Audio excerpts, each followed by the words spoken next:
நானே தேவன் என்று அறிந்து உணர்ந்திடு, என்னிடம் திரும்பிடு.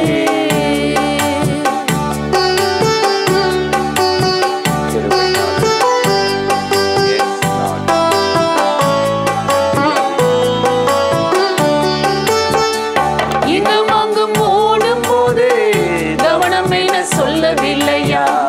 என்னை விட்டு போவதே துன்பம் என சொல்லவில்லையா? இங்கும் அங்கும் ஓடும் போது கவனம் என சொல்லவில்லையா? என்னை விட்டு போவதே துன்பம் என சொல்லவில்லையா?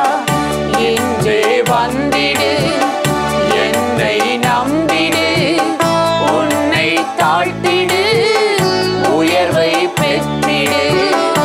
இன்றே வந்திடு, என்னை நம்பிடு, உன்னை தாழ்த்திடு, உயர்வை பெற்றிடு.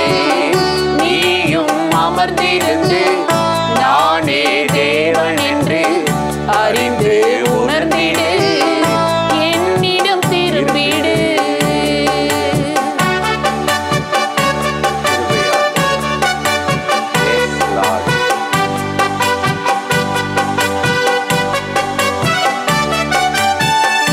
உடைந்த பாத்திரம் நீ உதறி நான் தள்ளவில்லை, உபயோகமற்றதென்று உன்னை நான் சொல்லவில்லை.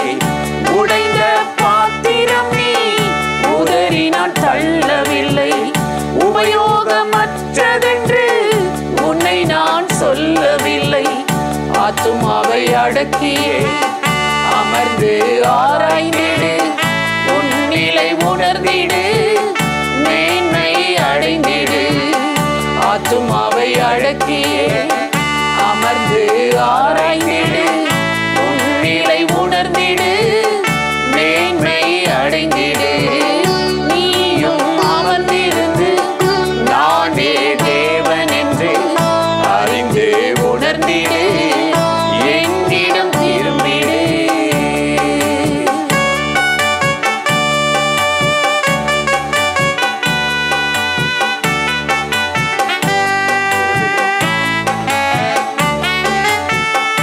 இளவயதின் பக்தியையும் நேசத்தையும் நினைத்திடுவேன், என் வார்த்தை தீவிரமாய் உன்னிலே நிறைவேற்றுவேன்.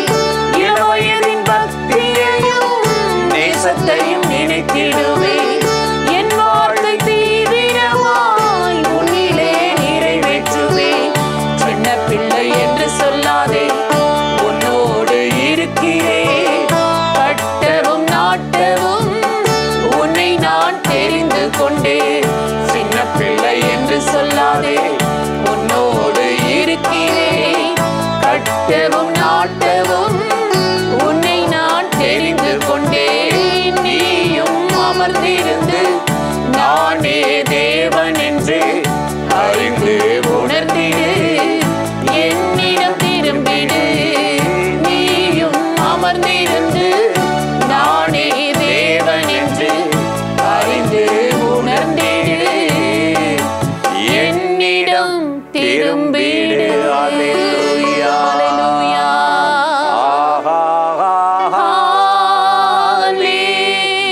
அல்லேலூயா,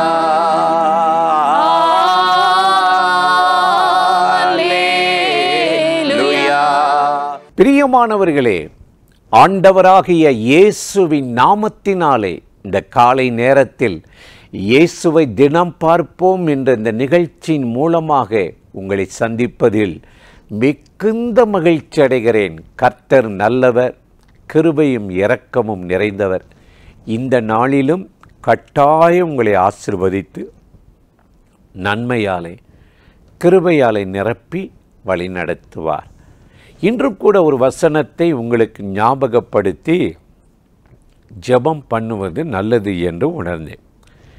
ஏசாயா 43:2 ஆண்டவராகிய தேவன் சொல்லுகிறார், நீ தண்ணீர்களை கடக்கும்போது உன்னோடு இருப்பேன் என்றார். எவ்வளோ ஒரு அருமையான வார்த்தை இல்லை? நீ தண்ணீரை கடக்கும்போது உன்னோடு இருப்பேன். நம்மளோடு ஆண்டவர் இருக்கிறது நமக்கு இந்த பூமியில் எவ்வளோ பெரிய பாக்கியம் இல்லை? வானத்தையும் பூமியும் படைத்த தேவன் இன்றைக்கு ஒரு முதலமைச்சரோ கவர்னரோ பிரைம் மினிஸ்டரோ நம்ம வீட்டுக்கு வந்தால் எவ்வளோ நேரம் இருப்பாங்க? 1 நிமிஷம் இருப்பாங்களா? 5 நிமிஷம் இருப்பாங்களா?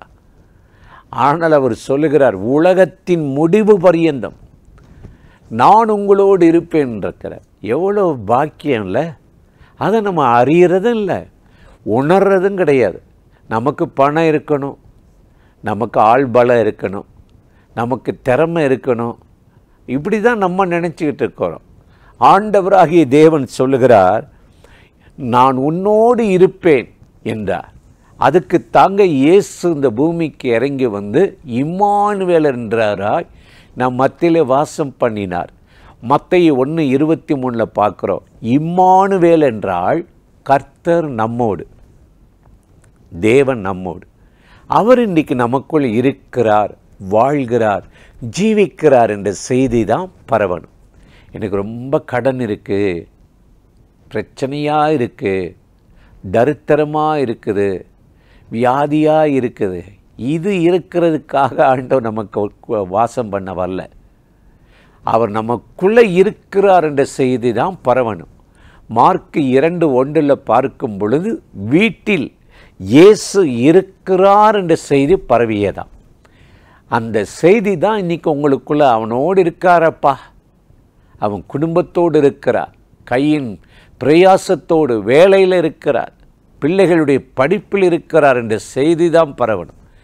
இப்படிப்பட்ட ஒரு வாழ்க்கை மனிதர்கள் வாழ்வதற்குத்தான் இயேசு கிறிஸ்து இந்த பூமிக்கு இறங்கி வந்து அவர் நமக்குள்ளே இருந்து, நீ தண்ணீரை கடக்கும்போது உன்னோடு இருப்பேன், ஆறுகளை கடக்கும் பொழுது உன்னோடு இருப்பேன், அக்கினி உனக்கும் முன் தணலற்று நீ வெந்து போகாதிருப்பாய் என்றார்.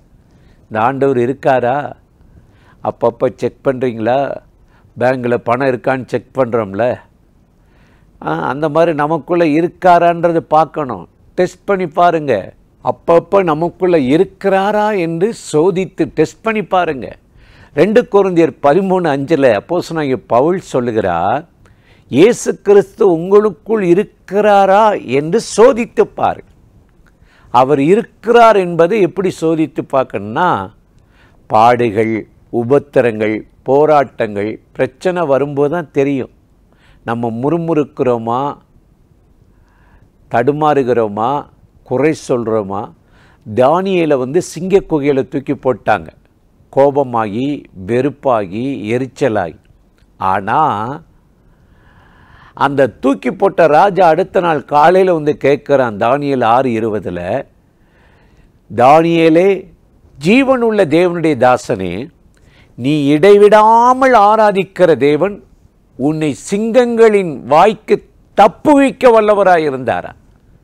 அவன் சொல்கிறார், ஆமாம், அவர் வாழ்கிறார், என்னை சிங்கங்கள் சேதப்படுத்தாதபடி சிங்கத்தின் வாயை கட்டி தப்புவிக்க வல்லவராயிருந்தாரா?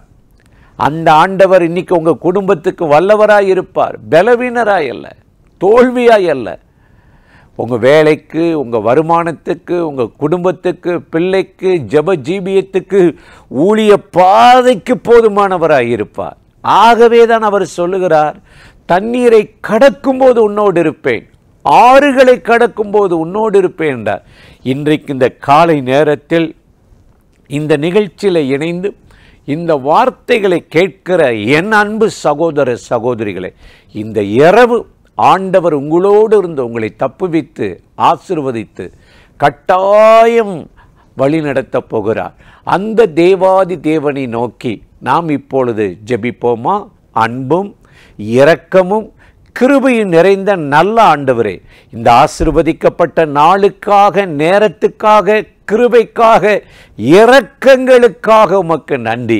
இப்பொழுது யாரெல்லாம் இந்த நிகழ்ச்சியில் இணைந்து இந்த வார்த்தைகளை கேட்டு தேவன் என்னோடு இருந்து என்னை நடத்தட்டும் என்று அர்ப்பணிக்கிறார்களோ அத்தனை பேரை ஆசீர்வதித்து எல்லா இக்கட்டுக்கும், வேதனைக்கும், போராட்டத்துக்கும், தீமைக்கு விலக்கி காத்து கரை சேரும்படி உதவி செய்யும். இயேசுவின் நாமத்தில் வேண்டிக் கொள்ளுகிறோம் எங்கள் உயிருள்ள நல்ல பிதாவே, ஆமீன், ஆமீன். ஆண்டவராகிய தேவன் நம்மை ஆசீர்வதித்து நடத்துவார்.